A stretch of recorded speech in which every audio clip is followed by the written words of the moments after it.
Shalom and good morning everyone. పరిశుద్ధులారా, ఈ దిన కృపావాక్యంలో చూసుకునే ముందు ఒక రాజ్యంలో ఒక రాజు ఒక మంత్రి ఉన్నారట. ఆ రాజు ఎలాంటి వాడంటే ఆ రాజ్యంలో తనకు మాత్రమే గొప్ప పేరు రావాలి, తనే మాత్రమే ఏకైక రాజుగా ఉండాలి, ఘనత ప్రభావం ఏది కానీ ఆయనకే కలగాలి అని ఒకసారి పరీక్షిద్దామని మంత్రిని వెంటబెట్టుకొని మారుమూల గ్రామానికి వెళ్ళారట. వెళ్ళినప్పుడు అందరూ ఆ మంత్రిని పలకరిస్తూ మంత్రి గారిని చూసి నవ్వుతున్నారు, మంత్రి గారిని చూసి పలకరించినట్టుగా ఉంటున్నారు. అప్పుడు రాజుకు చాలా కోపం వచ్చింది. ఏంటి, నాకన్నా ఎక్కువగా నీవే ప్రచారం చేయించుకున్నట్టున్నావు అంటే, రాజా నేనేం చేసింది లేదయ్యా, నేను వారిని చూసి చిరునవ్వు నవ్వాను. ఈ రాజేమో చాలా కోపంగా గంభీరంగా ఉంటున్నాడు, నేనేమో చిరునవ్వు నవ్వితే వారు నన్ను చూసి నవ్వుతున్నారు తప్ప నాకేం వాళ్ళ పరిచయం ఉన్న వాళ్ళు కాదు. కాబట్టి మనం ఎలా ఉంటామో ఎదుటి వాళ్ళు అలా ఉంటారు. మన రారాజైన యాషువ మెస్సీయ కూడా అదే కోరుకుంటున్నాడు. ఏం కోరుకుంటున్నాడు చూడండి.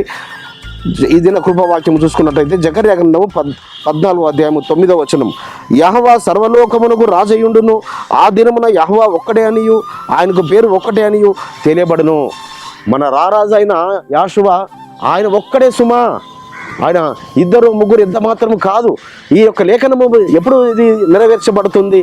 మన రారాజైన యాషువ మెస్సీయ వారు ఆ యొక్క సియోను పర్వతం ఎదురుగా ఉన్న ఆ సియోను పర్వతం ఆ ఒలివ కొండ మీదకి దిగి వచ్చినప్పుడు అప్పుడు సర్వలోకంలోని జనులందరూ తెలుసుకుంటారు, ఓహో ఈయన ఒక్కడే, ఈయన ఈ యెహోవా ఈయన ఒక్కడే, ఈయన ఒక్కడే రారాజు, ఈయనకు పేరు ఒక్కటే అని.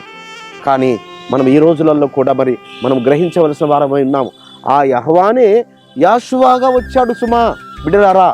ఆ యెహోవానే యాషువాగా వచ్చాడు, యానే రక్షకుడుగా వచ్చాడు.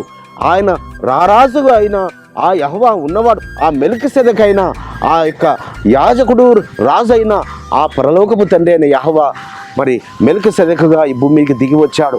అదే మాటలు హెబ్రీ పత్రిక 7వ అధ్యాయంలో అపోస్తలుడు సౌలు గారు చెప్తుంటారు.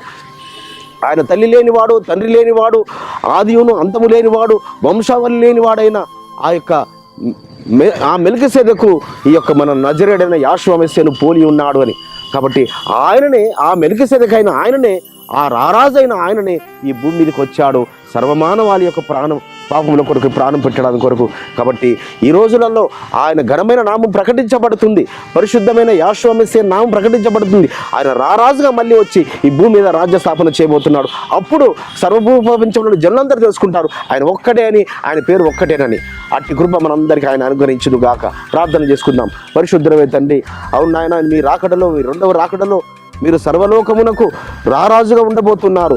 మీరు ఆ దినం మీరు ఒక్కరేనని, మీ పేరు ఒకటేనని, ఆ యెహోవానే యాషువ మెస్సీయగా వచ్చాడని సర్వభూజనులు తెలుసుకున్నట్లుగా మీ కృపను విస్తరింపజేసి మహిమ పొందుకొనుమని నజరేయుడైన యాషువ మెస్సీయ నామమున స్తుతించి ప్రార్థించి వేడుకుంటున్నాం పరమ తండ్రి. మన పరలోకపు తండ్రియు, మన రక్షకుడును, విమోచకుడును, మన రారాజైన మన మెల్కీసెదెకైన ఆ నజరేయుడైన యాషువ మెస్సీయ సముఖము నుంచి మీకు, మీ కుటుంబాలకు, మీ వంశాలకు శాంతి, సమాధానం, కృపయు మెండుగా కలుగునుగాక. ఆమేన్.